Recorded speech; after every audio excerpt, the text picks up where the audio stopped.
Yeah.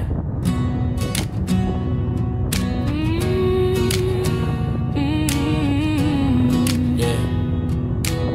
Pakiramdam, ride or die, saan ka man naroon.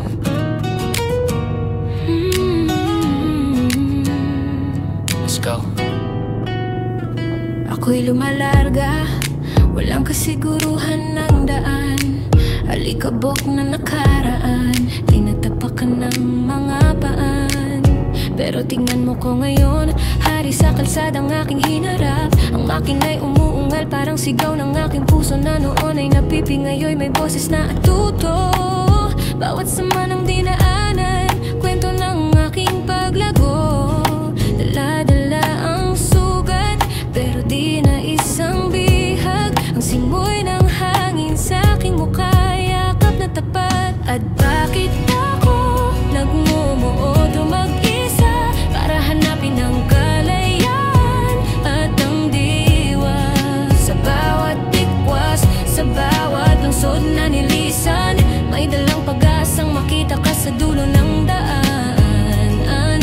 O bakit ako nagmumotor mag-isa para maging buo at handa na pagdating ng araw mo? Sinisigaw ito ng puso ko, sana naririnig mo. Nakasanayan na ang pangungulila, parang gabing walang buwan. Pusong nangangarap ng kapiling habang nag-iisa sa biyahe. Pero dito pagtakas, ito ay paghahanap ng sariling landas. Sa ilalim ng mga tala, ako'y nagtatanong, nag-iisip sino kaya ang sasakay sa aking likuran. At di susuko, yakap ang panganib, hatid ng hangin umiip. Hahanapin ang liwanag sa mga mata mong nakatago, at sasabay sa ritmo nitong makina kong nag-aapoy. At bakit ako nagmumotor mag-isa para hanapin ang kalayaan at ang diwa? Sa bawat tikwas, sa bawat lungsod na nilisan, may dalang pag-aasang makita ka sa dulo ng daan. Oh, bakit ako nagmumotor mag-isa para maging buo at handa na pagdating ng araw mo? Alam mo ba yun?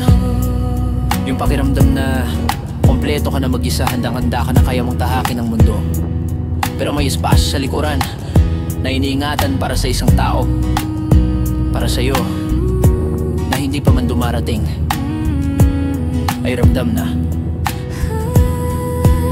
Kaya'y pagpapatuloy ang pag-ikot sa ating kapuluan, hanggang sa magtagpo ang mga landas nating dalawa, at sabay nating lasapin ang tamis ng paglaya. Ikaw ang aking ruta, ang destinasyon sa wakas. Ang kalayaan ko'y lalong magiging makahulugan, pagkat sa piling mo lahat ay mas maganda. Mula Pari hanggang Jolo, ikaw ang aawitin, ang kasama sa paglaya, di nag-iisa sa pag-ibig. Bakit ako nagmumotor mag-isa para hanapin ang kalayaan